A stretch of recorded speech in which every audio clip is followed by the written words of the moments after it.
வணக்கம் குருஜி. வணக்கம் சார். ஆடி மாத ராசி பலன் உங்களோட பாஷையில் சொல்லணுனாக்கா சூரிய பெயர்ச்சி ஒரு இன்ட்ரோ கொடுங்க. ஆக்சுவலாக ஒவ்வொரு மாதமும் இந்த சூரிய பகவான் நகர்வு தான் நமக்கு தமிழ் மாத பிறப்பு அப்படி வருது.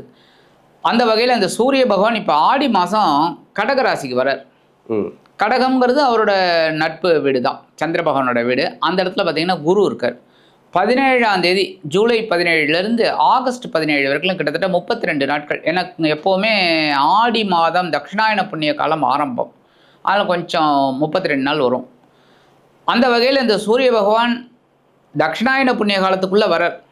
அது ஆடி மாதம். இந்த ஆடி மாத பிறப்பில் பெரிய விசேஷம் என்ன அப்படின்னா, இந்த ஆடி அமாவாசை ரொம்ப விசேஷம்.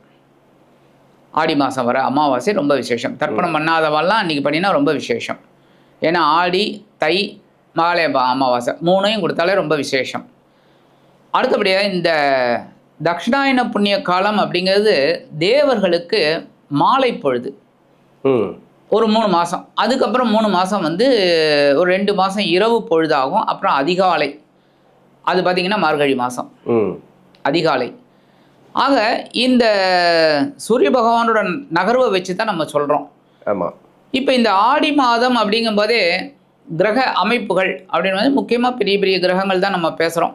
அந்த வகையில் இந்த குருவோட இந்த சூரியன் சேர்றார் கடகத்தில். அடுத்தபடியாக சிம்மத்தில் கேது இருக்கார், கும்பத்தில் ராகு இருக்கார், மீனத்தில் சனி இருக்கார். இப்போ சனி பகவான் ஒரு 26ஆம் தேதியிலேருந்து வக்கரமடைகிறார். ஆமாம், இந்த மாத கடைசி. ஆமாம், மாத கடைசியில் வக்கரமடைகிறார். அது ஒரு 2-3 மாதம் இருப்பார், அங்கேயே அதை வக்கரகதியிலேயே இருப்பார். அதை நம்ம தனியாக பார்ப்போம். இப்போ இந்த ஆடி மாதம் சூரிய பகவானோட பெயர்ச்சி கடக ராசியில் புனர்பூசம் 4ஆம் பாதம், பூசம், ஆயில்யம். இதில் பார்த்திங்கன்னா புனர்பூசம்ங்கிறது குருவோட நட்சத்திரம், நட்பு தான். சனி பகவான் மட்டும்தான் கொஞ்சம் கான்ட்ராவர்சியாக இருக்கும். பூசம், ஆயில்யம் புதன் கூட இளவரசன் தான், அதனால் ஓரளவுக்கு அட்ஜஸ்டபிள். இந்த வகையில் இந்த சஞ்சாரம், சூரியனோட சஞ்சாரம் இருக்குது. இப்போ இந்த ஆடி மாதம் அப்படிங்கும்போதே ஆடி பூரம் ரொம்ப விசேஷம். அதேமாரி அம்மன் வழிபாடு, பட்டி தொட்டிலெல்லாம் பார்த்திங்கன்னா அம்மன் வழிபாடு பிரமாதமாக இருக்கும். ஏன்னா ஆடிங்கிறது அவ்வளோ பெரிய விசேஷமான ஒரு இது, காற்று காலம் அது. ஆக இந்த ஆடி மாதத்தில் இந்த சூரியனோட பெயர்ச்சி எப்படி இருக்கும் அப்படிங்கிறத பார்ப்போம். அதுக்கு முன்னாடி சப்ஸ்கிரைப் பண்ண அனைத்து இனிய நெஞ்சங்களுக்கும் ஆன்மீகம் ப்ளஸ் சார்பாக நன்றிகள், வாழ்த்துக்கள். அதே சமயம் ஜாதகம் பார்க்கணுன்னா வாட்ஸ்அப்பில் வாங்க, அதுதான் கரெக்டாக இருக்கும். ஏன்னா நிறைய பேரோட ஃபோன் எடுக்க முடியல, அதனால் வாட்ஸ்அப்பில் வாங்க. இப்போ இந்த பதிவில் நம்ம சூரிய பகவானோட பெயர்ச்சியை பார்ப்போம். ஒவ்வொரு ராசிக்கும் என்னென்ன பலாபலன்கள் அப்படிங்கிறத பற்றி இப்போ பார்ப்போம். கன்னி ராசிக்காரர்களுக்கு இந்த ஆடி மாதம் எப்படி இருக்கும்? குரு சூரியன் சேர்க்கை, ஏன்னா 11ஆம் இடத்துல, இது எப்படியாப்பட்ட பலன்களை கொடுக்கும்? ரொம்ப நாள் கழித்து சந்தோஷப்படக்கூடியவர்கள் கன்னிராசி அன்பர்கள் இந்த மாதம். ரொம்ப நாள் கழிச்சு, ரொம்ப நாளாக டென்ஷன், ஏகப்பட்ட டென்ஷன். ஆனால் குரு லாபஸ்தானத்தில் வந்ததுலேருந்து கொஞ்சம் டென்ஷன் குறைஞ்சது. ஆனாலும் இப்போ இந்த சூரியன் 10ஆம் இடத்தை விட்டு விலகி 11ஆம் இடத்துக்கு வர்றது ரொம்ப விசேஷம். விரையாதிபதி வேற. எப்போவுமே பாருங்களேன், உபஜயஸ்தானங்கள் 3, 6, 10, 11. 3 என்ன? முயற்சி, முயற்சி எடுத்தால் வெற்றி தான் எல்லாருக்குமே, கரெக்டாக. 6 என்ன? பகை, ருணம், ரோகம். 6ஆம் இடத்துல இதுக்குண்டான வேலைகளை செஞ்சால் வெற்றி. அதுதான் உபஜயம்னு வச்சான், வெற்றி, துணை வெற்றிங்கிறது. அடுத்தது பார்த்திங்கன்னா ஜீவனம். ஜீவனத்தில் 10ஆம் இடத்தை ஏன் வச்சான்? நம்ம வேக வேகமாக வேலை செய்யணும், அந்த வேலை செஞ்சதுக்கு உண்டான ஒரு லாபம் 11ஆம் இடத்துல கிடைக்கும். ஸோ அந்த 2 மாதமும் சூப்பராக இருக்கும். ஸோ இந்த 11ஆம் இடத்துக்கு வரக்கூடிய சூரிய பகவான் உச்சமடைந்த குருவோடு சேர்ந்திருக்கிற அற்புதமான ஒரு காலகட்டம். ரொம்ப நாள் கஷ்டப்பட்டவங்க கூட இப்போ சந்தோஷமாக இருக்கக்கூடிய ஒரு மாதம், ரொம்ப நாள். இப்போ இந்த மாதிரி இருக்கிறவங்களுக்கு இந்த கன்னிராசினியர்களுக்கு விரையாதிபதி என்ன, விரையாதிபதி அப்படின்னாலும் இந்த குரு பகவான் 4-7 குடையவர், சுகஸ்தானாதிபதி, களத்திராதிபதி. வாழ்க்கை துணையோட உடல் ஆரோக்கியம் நல்லபடி ஆகிடுங்க. மருத்துவ செலவுகள்லாம் குறைஞ்சிடும். பெரிய பெரிய ஆப்ரேஷன் அப்படின்னா சொல்லியிருப்பாங்க, இப்படி பண்ணினா தான் ரொம்ப கிரிட்டிக்கல், இந்த ஆப்ரேஷன் பண்ணணும் அப்படின்லாம் சொல்லி டேட்லாம் கொடுத்துருப்பாங்க. அடுத்து போய் செக்கிங் போவாங்க, சரியாயிடும்.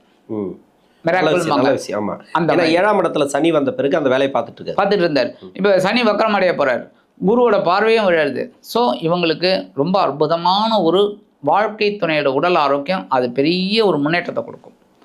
அடுத்தபடியாக உத்தியோகத்தில் ஏகப்பட்ட குழப்பங்கள். ஆனால் கன்னிராசினியர்கள் நெளிவு சுழிவு அறிந்தவர்கள். ஏன் அப்படின்னா இவர் புதன் ராசிநாதன், அவர் தான் ஜீவனாதிபதி வேற, வித்யாகாரகன்.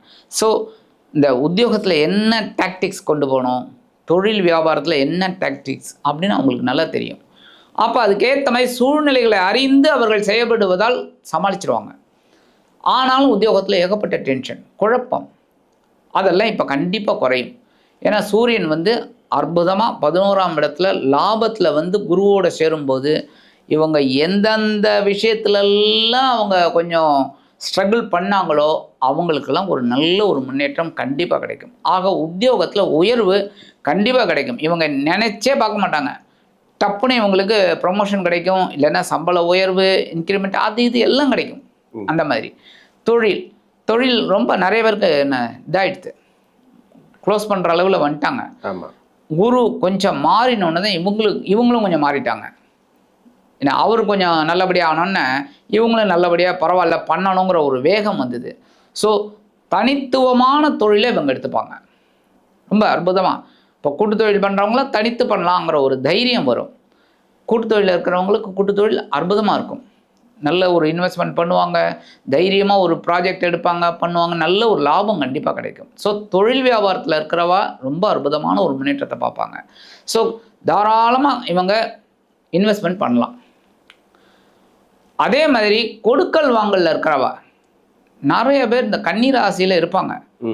இந்த கொடுக்கல் வாங்கல்ல லேவாதேவிம்பாங்க, இந்த கொடுக்கல் வாங்கல்ல இருப்பாங்க.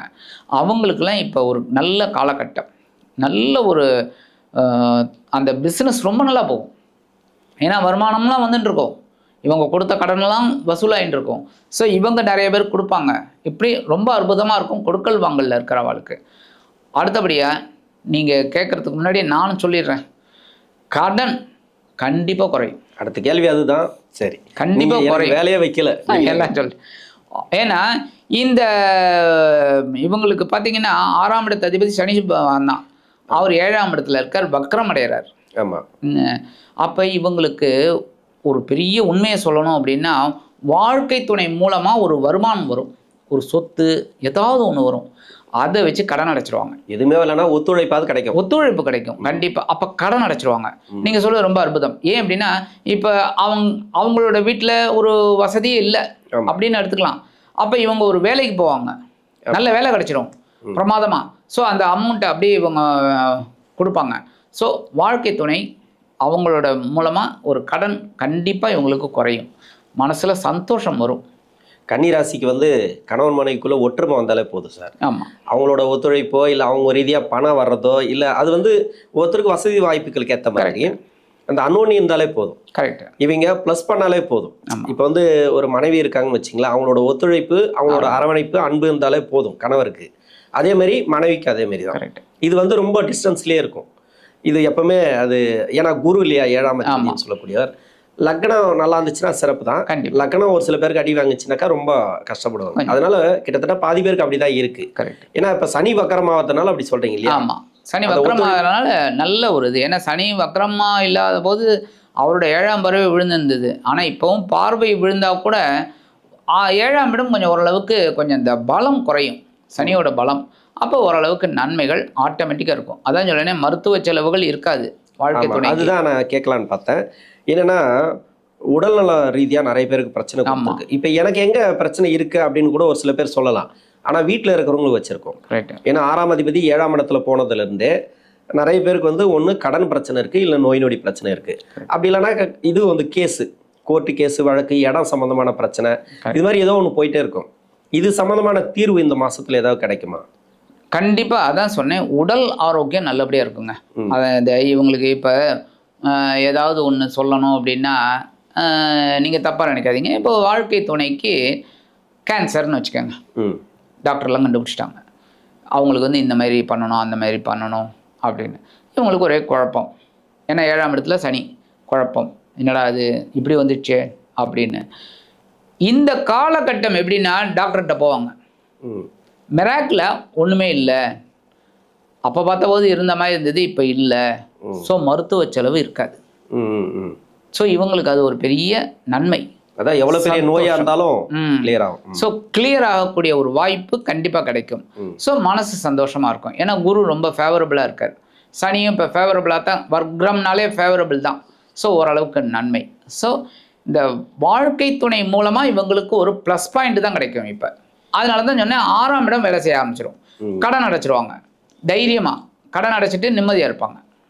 ஓகே, கன்னிராசி சம்மந்தமாக நிறைய கேள்விகள் இருக்குது. இது அடுத்த பதிவில் பார்ப்போம். இப்போ கன்னிராசிக்கு பரிகாரம், கன்னிராசி நேர்களுக்கு பரிகாரம் அப்படின்னா கண்டிப்பாக இவங்களுக்கு பார்த்திங்கன்னா, இந்த கன்னிராசி நேர்களுக்கு விரையாதிபதி. ஸோ செலவு கொடுக்கக்கூடிய அந்த சூரிய பகவான் 11ஆம் இடத்துக்கு வரார். ஸோ இந்த சூரிய வழிபாடு அப்படிங்கும்போதே ஞாயிற்றுக்கிழமை நவகிரகங்களில் உள்ள சூரிய பகவானுக்கு சிகப்பு கலர் துண்டு வாங்கி கொண்டு போய் கொடுக்கறது நல்லது. கொடுத்துட்டு ஒரு அர்ச்சனை பண்ணுறது, அது ரொம்ப ரொம்ப விசேஷம். அர்ச்சனை பண்ணாலே அந்த ஒரு இது சொல்லுவாங்க, என்னென்னா ஒரு பலம் கிடைக்கும். சின்ன பரிகாரம் தான், அதுக்கு ஒரு பெரிய பலம் இருக்குது. என்ன ஏன் அப்படின்னா நிறைய விஷயங்கள் அதில் இருக்குது. அர்ச்சனைனாலே எல்லாருமே ஒரு மாதிரி நினைப்பாங்க. அந்த அர்ச்சனை தட்டில் கூட கவனிங்க, வெத்தலை பாக்கு, வெத்தலை 3 தேவியர்களும் சேர்ந்தது. வெத்தலை வெறும் வெத்தலை கொடுக்கக்கூடாதுன்னா பாக்கு வைக்கிறது ஒன்று. 2வது வாழைப்பழம் அவ்வளோ விசேஷம். ஏன்னா வாழைங்கிறது வாழ வைக்கிறது. வாழைக்காய் சாப்பிடலாம், வாழைப்பழம், வாழைப்பூ, நார், அப்படியே நீங்கள் ஒன்று ஒன்றா எடுத்திங்கன்னா வாழை இலையிலேருந்து ஆரம்பிக்கும். ஸோ வாழ வைக்கக்கூடியது வாழை. ஸோ குடும்பம் நல்லாயிருக்கும்.